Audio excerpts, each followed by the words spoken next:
Welcome back, everyone. I'm the Bad Luck Gamer, and today we got a wonderful video for you today. This is going to be the start of a new series, and I'm going to do my best to try to demonstrate to you all why you should play Lancer. And I'm going to try to do this with a lot of other game series as well.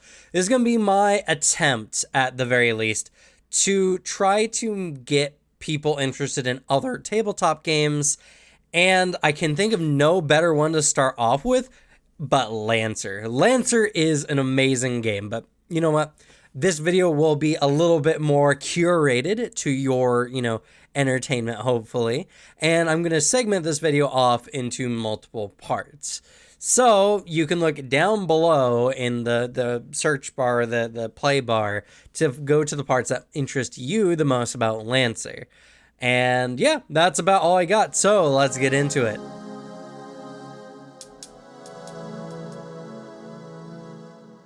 All right, so what is Lancer? Well, Lancer is a high sci-fi mech-based tabletop RPG game where you take your pilot, your Lancer, and you operate a mech suit type deal, and you go around and you do various missions as more or less a kind of mercenary. So the main thing that you're trying to do in the game is to improve your pilot rank, or at the very least, become renowned by other organizations, which improves your rank, to get access to better mechs, better parts, and to do, whatever the narrative is set out for you.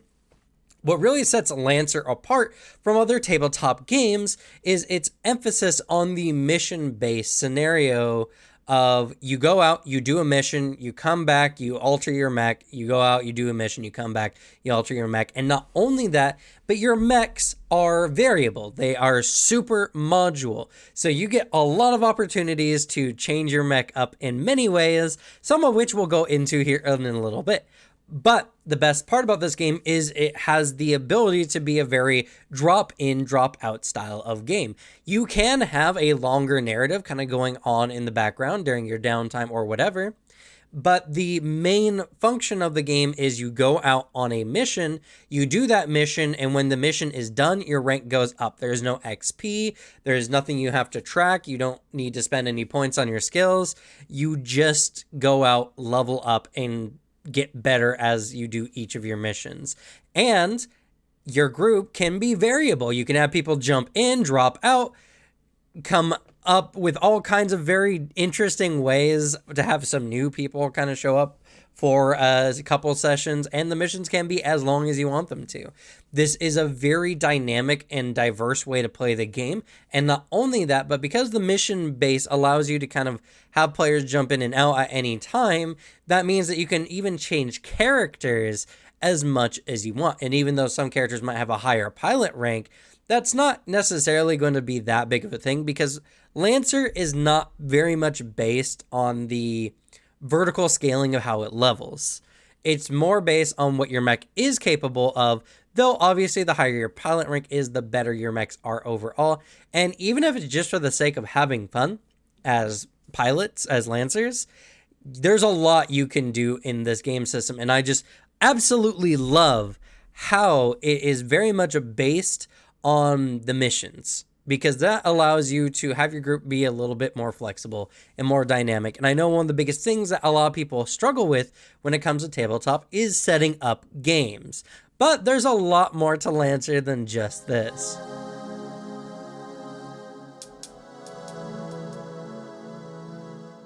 Lancer's setting is perfect high sci-fi. It is all about traversing space, discovering new things about the universe, and not only that, it is about discovering what lies beyond what we understand in the universe. Predominantly, space travel is done through blink gates, where you travel through blink space, which is this weird dimension between, well, it's not even between, it's just between spaces. And the thing with blink space is it's instantaneous. You travel through the blink space immediately, and you're just on the other side. It's not teleportation.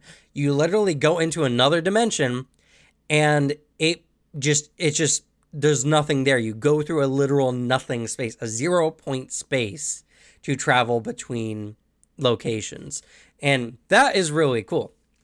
But the setting also explores the human condition, people living in a variety of very unique and interesting situations, whether it's a flotilla of individuals who live their entire lives and for generations on like space stations or asteroids, or they're on these jungles like planets trying to fight off large biological enemies, or a wide variety of other things. And on top of that, there is also these unique kind of interesting eldritch vibes in it. Machines and AI especially have developed these kind of weird traits that seem like they have a consciousness that expands beyond what we recognize as a conscious sentient being. And that is really cool. And not only that, but you've got high power mechs and all kinds of interesting space tech. You have the various baronies, organizations, the corporos, or the corporations that kind of run everything, and Horus, because Horus is just a bunch of weirdos on the dark Omninet. The Omninet is the intranet only throughout all of space that kind of like come up with these interesting reality bending mechs.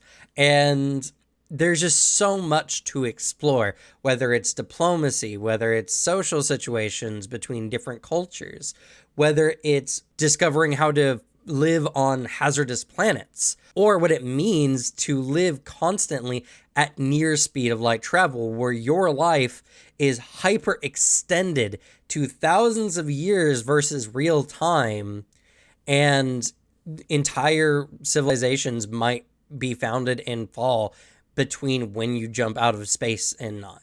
It's so interesting, and it's something that I find super fascinating, that this game explores time in a very unique way. It explores cultures in a very unique way. And even the corporate kind of stigma that happens through games like Cyberpunk and other style games that are, like anti-fascist kind of styles, it's very much very interesting how those corporations interact with the rest of the universe, because they are necessary for life to go as most people know it. So all this said and done, Lancer's setting is endless. There's so many different ways that you can go about your campaigns that you will not be at a lack for any kind of content in this game.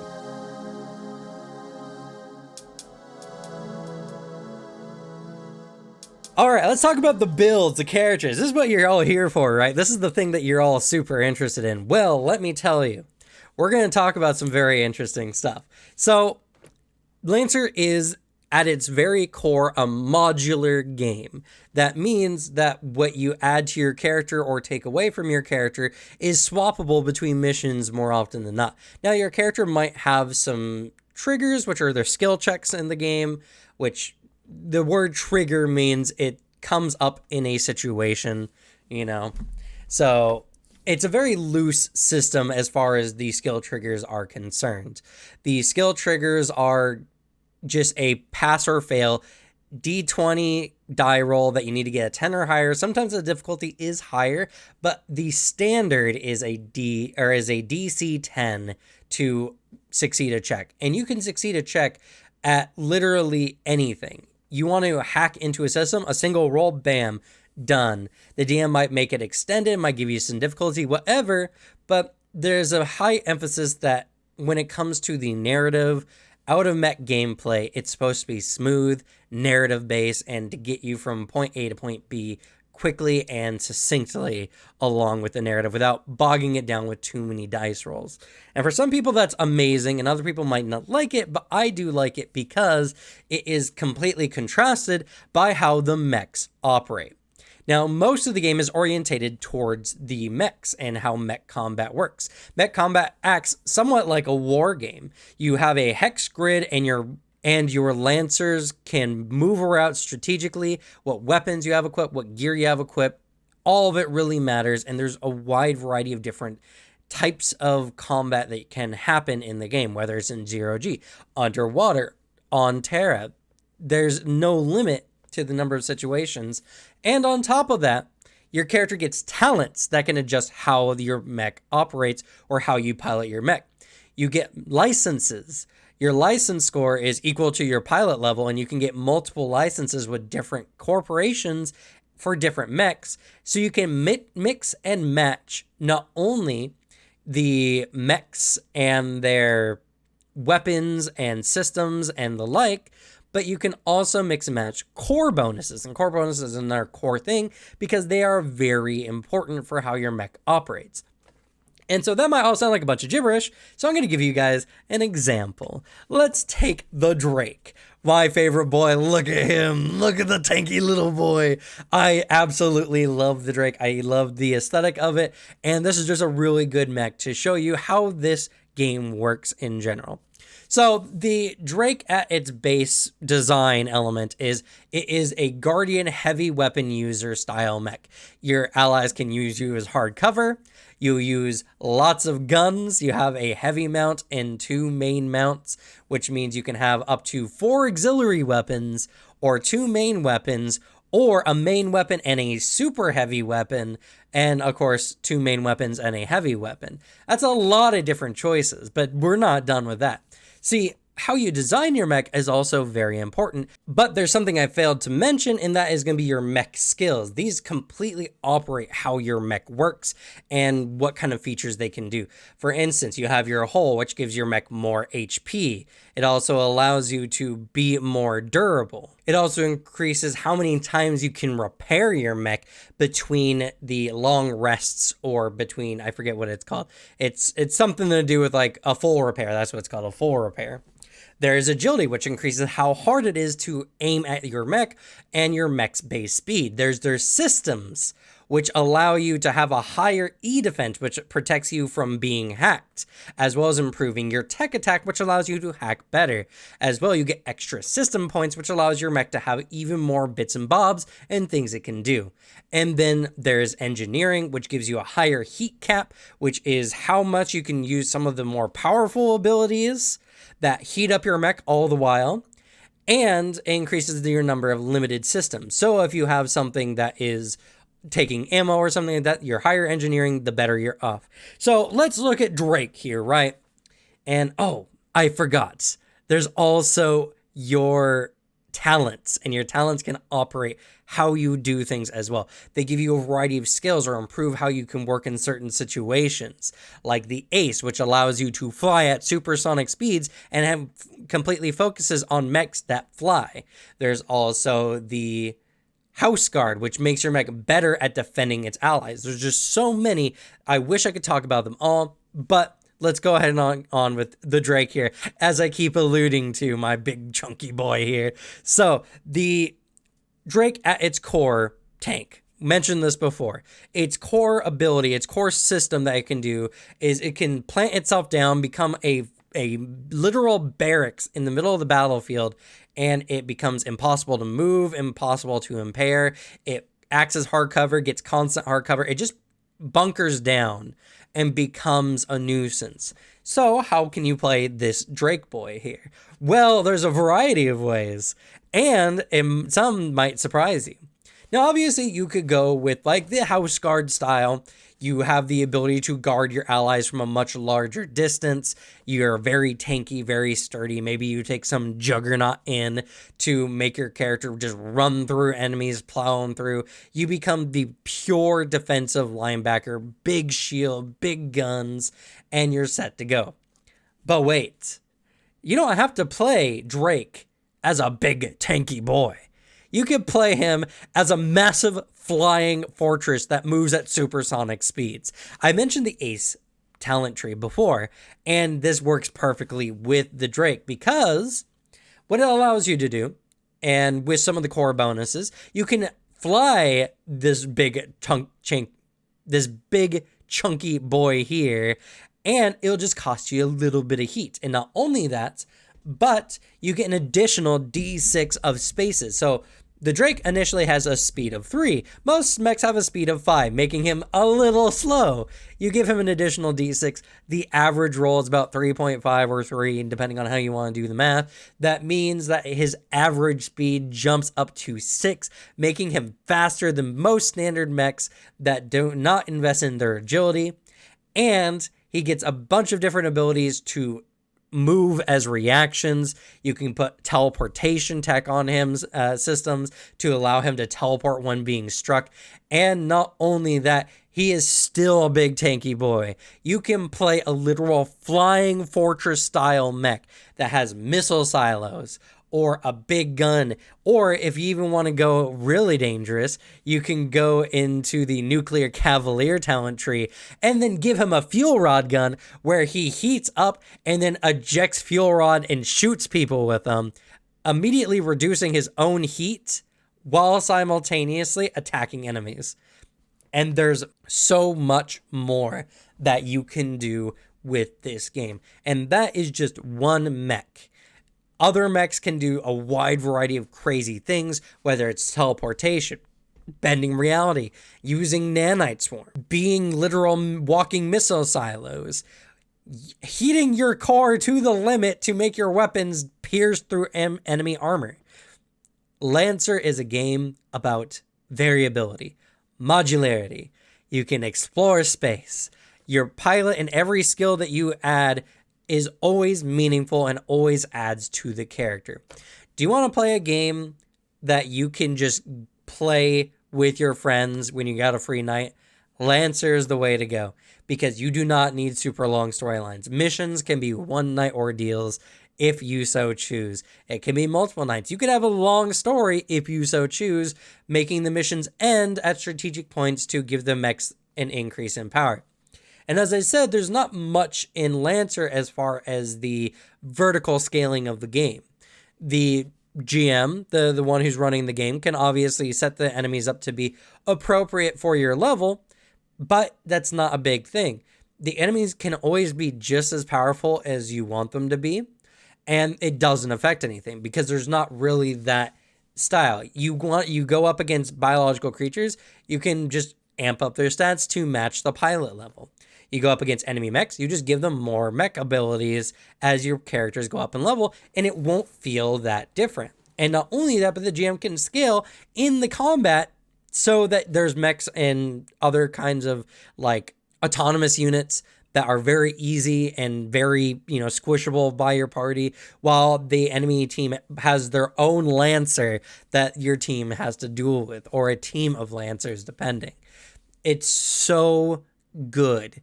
And not only that, but unlike any other tabletop game, this game has really good PvP potential as well. You want to have a tournament just between your players, just for fun, just for shits and giggles, you can very much do that in this game because it's so strategic, so based on like the core balances of the game, and your players can always swap up their skills and abilities as necessary for the battles, that even if you're going against, long running characters, a pilot might have several mechs in their hangar that they have a choice from. So when the battle starts, you might not know what you're going up against, and it's a game of trying to predict what kind of mechs your ally might pick, or your enemy, I guess, in this case. There's just so much that Lancer can offer, and it's different. It's different than Dungeons & Dragons, Pathfinder 2e. It's not your standard medieval high fantasy style. This is sci-fi, and it does have some somewhat supernatural elements to it. But that's the great thing about it, is you still get that fantasy, you still get that wonder of some of the weirdness going on beneath the scenes, maybe even some space horror sprinkled in there. But this is significantly different. This play is different. Even though the base dice system is a D20 system, it operates nothing like D&D or Pathfinder or whatever.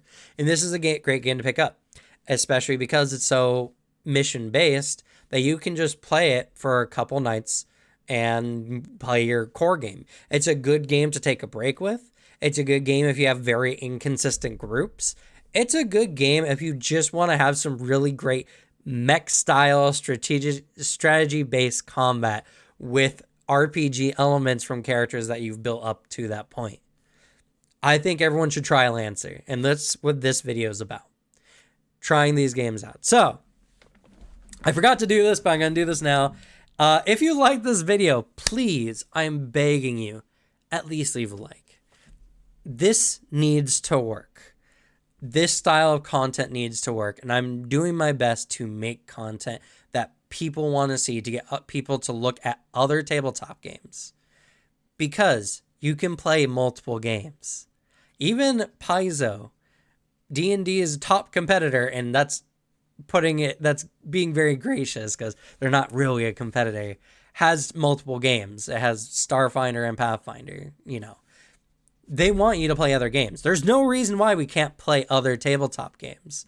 And Lancer, I think, is perfect because if you got a long-running game, you can slot in Lancer whenever it's convenient, and it will not be weird. That's just my take, though. I hope I conveyed that to you all. Please let me know down in the comments if this video was inspiring to you, wanted you to check out Lancer. And on top of that, subscribe if you want to see more like this.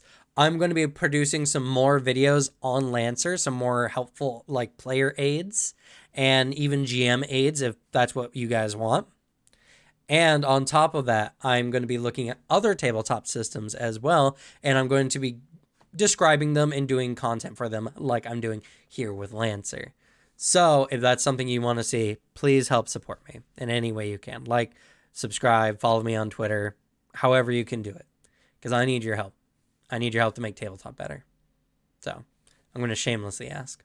Anyway, that's going to be it for me. Thank you all so much for watching. Good luck with your games. Leave the bad luck to me. And I'll see you all next time. Bye.